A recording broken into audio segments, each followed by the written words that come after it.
Well, today we're going to do a full tour of Cabin Time, Oregon. And the cabin's name is Moose Crack. I'll explain that later. Let's take a walk up, huh? A little sunny this morning, so we're going to have to deal with some of that. There we go. Out of that sun. Okay, this is the north side of the cabin. Oh, look, here's Blue. Blue Dog here this morning. I don't have a fire in the pit yet. I might get to that. I may not. Jeep's here. Back off a little bit. Show you the frontal side of the cabin. Now today, I want to paint the eaves all the way around, up and around that side, or across the back and over on the other side.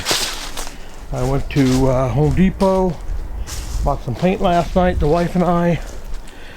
Diana, in case you didn't know her name. Some of you do, some of you don't. This is looking at the outside. Walking around, I'm a little shaky. I'm sorry I don't have a gimbal.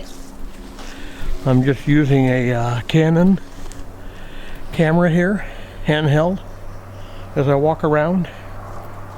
See my bug catcher up there, that green thing? Boy, it does a good job, by the way. Thanks, Michael. #1 fan. Michael LaRue.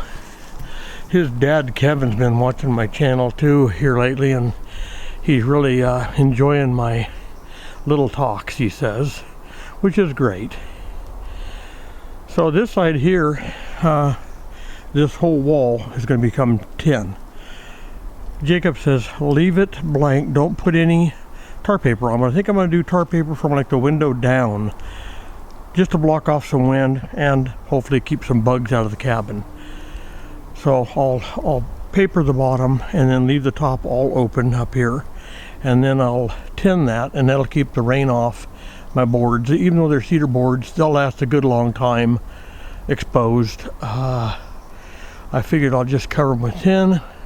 It'll take the rain better, since this is the rainy side. Like I did the back over here. This is all tinned, as you can see. And it also gets a lot of rain over here on this side of the building, because this is the west side. So yeah, it gets hit pretty hard.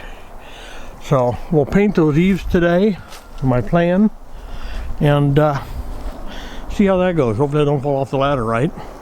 Well, let's go inside. There's Blue Dog, my ever faithful guardian. Right, Blue? He's going, come on, turn me loose, would ya? Oh, I should show you this too. I have a new wood rack my sister gave me. She had no need for it anymore. Was nice enough to give that to me, but look how this dude fits right between my windows. Isn't that awesome? It's like a perfect fit. I don't know if I need something this big, but I got it.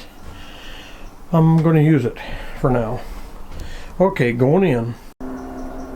There's my Moose Crack, Cabin Time, Oregon. Moose Crack. Let me explain that to you.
Okay guys, well, let me explain the name of the cabin. I know I have a lot of new followers here, so let me explain myself. My name is Greg.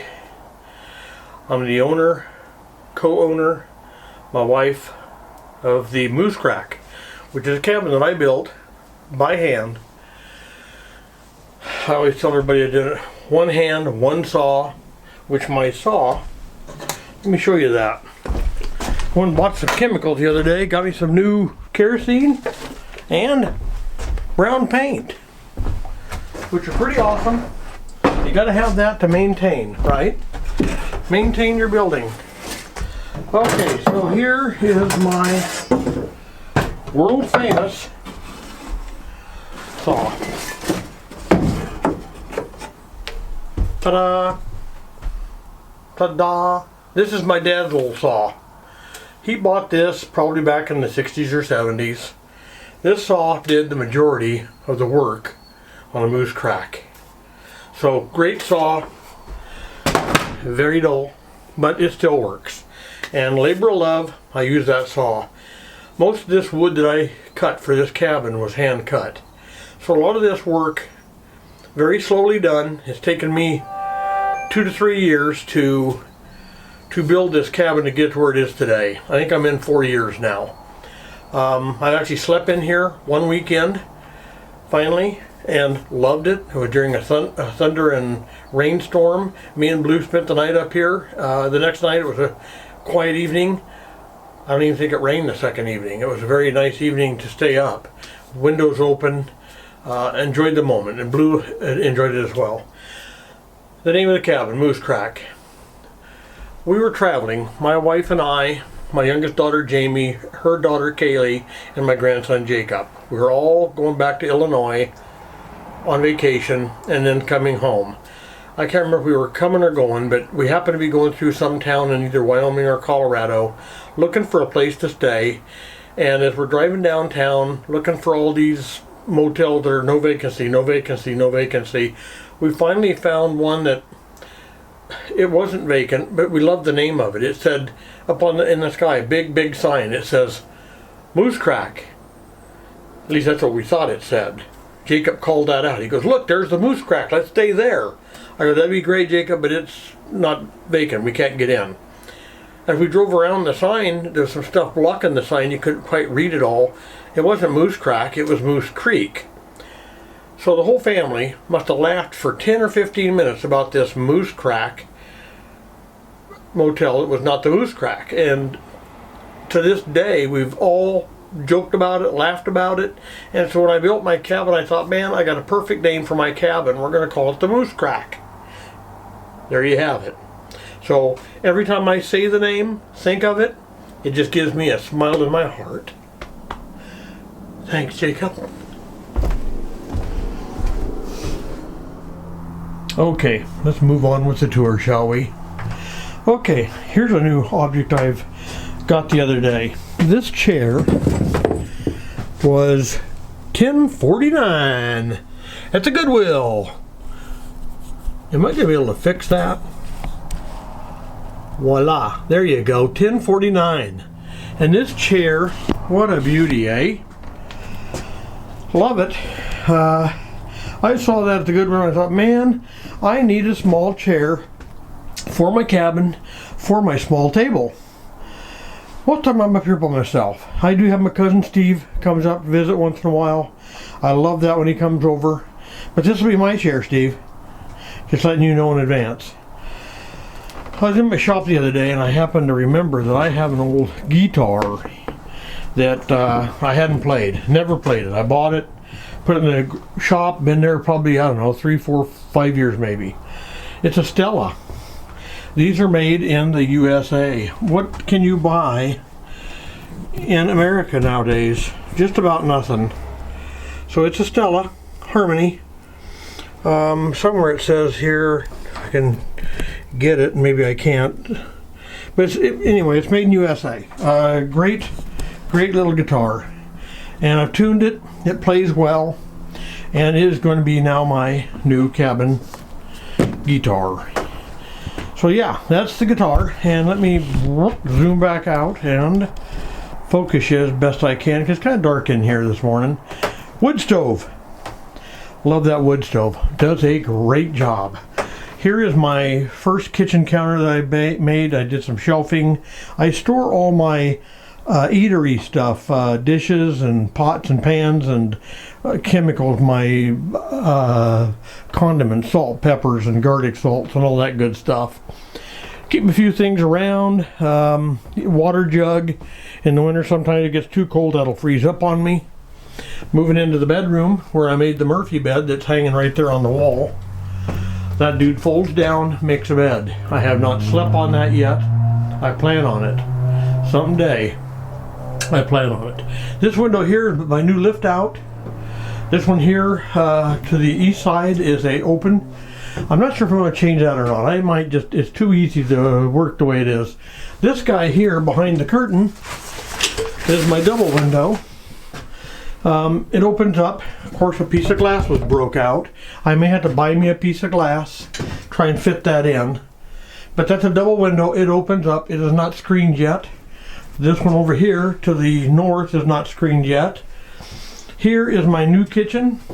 Dang, it's dark in here. This is my new kitchen. I got a pantry now that I actually took an old cabinet, shortened it, and then put doors on it. When I'm painting with my new paint, I may end up trying to paint that. I don't know if that'll be today, this week, next week, a month, next year, whatever. Here is my loft bed, and that is for Jacob. I built that especially for him, so I'm calling it Jacob's bed. You know, he's never stayed on it yet. Maybe someday he will. And if he chooses to, I will clear my crap off and make him a bed up there. But so I'm using that for storage, which is handy. In that tote up there is my bedding. I keep that for my bedding so I can keep the mice out, hopefully. You know what started this whole thing was this floor. The floor in the main cabin. When I built my cabin, I used 6x6 posts. Put them in concrete, and there's a bunch of them under here because I want to make sure this thing wasn't going anywhere. But what I done is this floor came out of my brother's 100-year-old garage that probably had Model Ts and Model As and who knows what parked on it. The floor is rough cut 2x12, but they're 2x2 1/4, 2 1/8. They're not true 2-inch thick wood. But boy, I tell you what, these puppies are stout. I love this floor. One of the main things I love about my cabin, and I drove my Jeep up here on my one of my previous videos way back. I built this thing. I had the floor on it. I just drove my Jeep up on it just to see if it would hold a vehicle, if it was going to tilt down the hill, whatever. I would know that I didn't build it correctly, but it didn't go anywhere. I got my 2 BB guns I keep up here all the time. And I do bring up a rifle once in a while, like a 22. Today I may do a little plinking. I got my sawed-off shotgun up there. And I have another 22 rifle. Forget which one. Oh, I think this one. This is Jacob's 22 rifle. So yeah, we keep a few guns around. I got a pistol that I bring up sometimes. It is my big-time shooter gun in the pouch. Let me show you that. Okay, so in the pouch, you get some sunlight on this dude. This is a loaded 40 cal pistol. It's a Glock. This is a Missouri State Police. It's stamped right on the gun. I bought this dude at a pawn shop years ago. Great shooting gun. Boy, this dude is smooth. I love these Glocks. In fact, I loved it so much when I bought this thing used.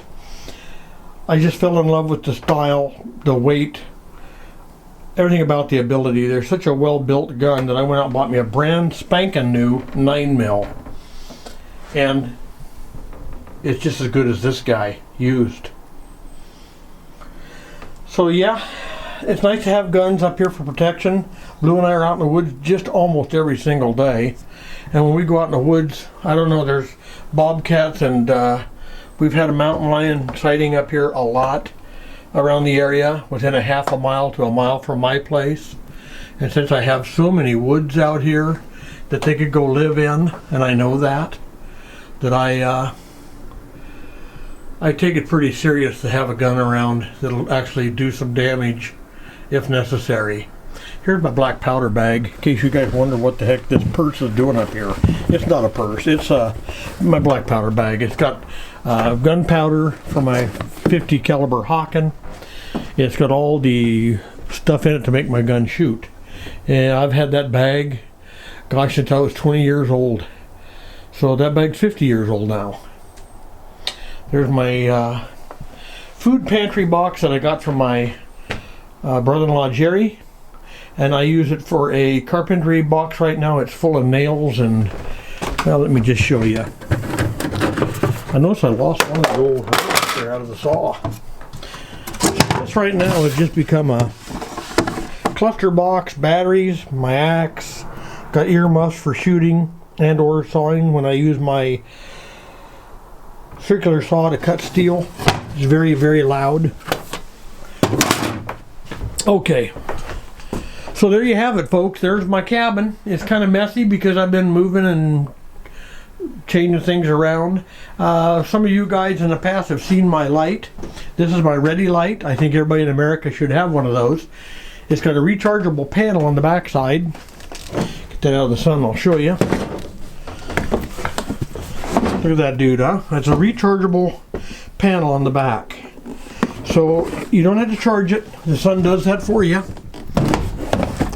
So I just stick her up there in the window, let that bright sunlight come in, and whammo, it charges my light, so it's always ready to go.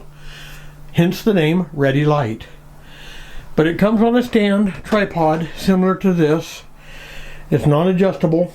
The older style, the newer ones are now adjustable. But man, I love it. It is just a great thing. We take it camping every year. So yeah, you got a full tour of Moose Crack. The cabin in the woods that I have built. I've also got a floor up top here. It's half done. I've been using 2x6s. I want something pretty solid up there. So if kids want to sleep up there, I can use it for storage, whatever. It's ready. And the porch. And there's my blue dog again. Love the porch. A lot of times I put a chair up here just to sit in, relax, enjoy the moment. Some evenings after work, you've had a hard day at the office, which is my school bus. I come home and I sit. Look at there, my cast iron pot with a hole in the bottom. It's rusted through, it's so old. I'm going to use it for a planter. I don't know when I'm going to get a plant in it, whether it'll be this year or maybe wait until spring and put something in it. But whatever, it's waiting on me. It'll be here. And there's the Jeep. Well guys, hope you enjoyed my full tour of Moose Crack on Cabin Time Oregon. I appreciate each and every one of you guys for watching my channel. I have a lot of work coming up. I keep saying that. I have a hard time getting to it sometimes. Today I have to go down and do some caulking on my house windows because it's going to be 85 today. So I thought this morning, it's 10 o'clock, just warm enough maybe to get down there and get going on that. And then this afternoon I want to get back on the cabin and try and do some paint work on my eaves. So just want to kind of show you around. A lot of you guys have never been on my channel, don't know much about my channel. And you know, being ex-military, I was in the Army for 2 years, 72, 73. I got out in February of 74. I went to Germany while the Vietnam War was going on. I spent my time doing NATO work over there in the Army. And I've been a body fender man all my life. I was born and raised on a farm, not too far from here. Spent my whole life as a kid growing up on a farm with my mom and dad and my other 6 brothers and sisters, so there's 7 in our family. I was number 5. Mom always called me the golden child. Just kidding. Some of you might believe that. But anyway, you know, being a farm kid, raised on a farm, we learned to do things and make things happen. I'm not a carpenter, never been a carpenter. Carpentry has always been something that I've done for fun. I enjoy doing it. Like this cabin. 70% of this cabin is recycled wood. People have gave me wood. A lot of it started out with fencing, fence boards, you know, cedar boards. And that's kind of what got me started in this. The lumber was free. I had little to nothing. My flooring come from my brother's garage. Some of the lumber from his garage actually came into my building. I had to buy a few 2x4s now and again. My roof mostly is new because it's all 2x6s. I had to buy plywood for the roof. A friend donated a bunch of plywood for my roof. And then the tin we had to purchase. But that was only like $500 just for the tin. So majority of it, recycled lumber. Even my decking here is 2x6s that was a deck. Somebody got rid of it. Some of these boards are not the best, but they'll work. And I figured 5 years down the road, if they need to be replaced, I will just take it up board by board and we'll just replace them when the time comes. If that time comes. If I'm still here, who knows? Maybe I won't be. It won't be my problem. That's what I always say. Won't be my problem. So anyway, Cabin Time Oregon. Appreciate you guys watching. Like, share, and please, if you would, subscribe. I'm trying to make a video every week just for you guys while I'm trying to get some work done. So let's see where this goes, and I'll see you guys on the next video. And thanks for being here, as always. I appreciate you. And remember, live your life carefully.